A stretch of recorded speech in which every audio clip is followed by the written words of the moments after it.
Hi, പുതിയ വീഡിയോയിലേക്ക് ഏവർക്കും സ്വാഗതം.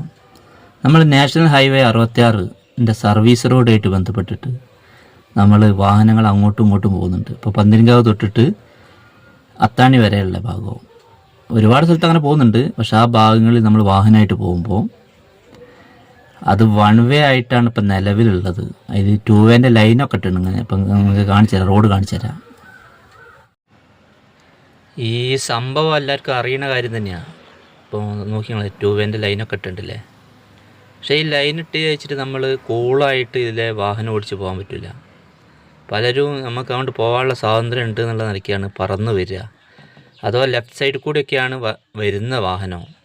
അപ്പോൾ എന്തെങ്കിലും കാരണം കൊണ്ട് വണ്ടി തട്ടുകയൊക്കെ ആണെങ്കിൽ നമ്മൾ പിന്നെ ആ ഭാഗം നോക്കണ്ട, കേസ് നമ്മളെ നേർക്കാണ് വരിക. റോങ് സൈഡിൽ വരുന്ന വാഹനത്തിൻ്റെ പേരിലേക്കും കേസ് വരിക. അപ്പോൾ നമ്മളിപ്പോൾ ഇൻഷൂർ അടയ്ക്കാതെ വാഹനം ഓടിക്കുന്നതും ഈ റോഡിൽ കൂടെ റോങ് സൈഡ് വാഹനം ഓടിക്കുന്നതും ഒരുപോലെ ആയിരിക്കും. അപ്പോൾ വാഹനമായിട്ട് പോകുന്നവർ പ്രത്യേകം ശ്രദ്ധിക്കുക. നമ്മൾ ഫ്ലെക്സും കാര്യമൊക്കെ പല സ്ഥലത്തും കാണും 2 വേ ആണെന്നൊക്കെ പറഞ്ഞിട്ട്. പക്ഷേ നിലവിൽ ഇപ്പം അതിൻ്റെ അതൊന്നും ആയിട്ടില്ല. അപ്പോൾ ഇങ്ങനത്തെ കാര്യങ്ങളൊക്കെ ഒന്ന് ശ്രദ്ധിക്കുക, അത്രയേ ഉള്ളൂ. Okay, by.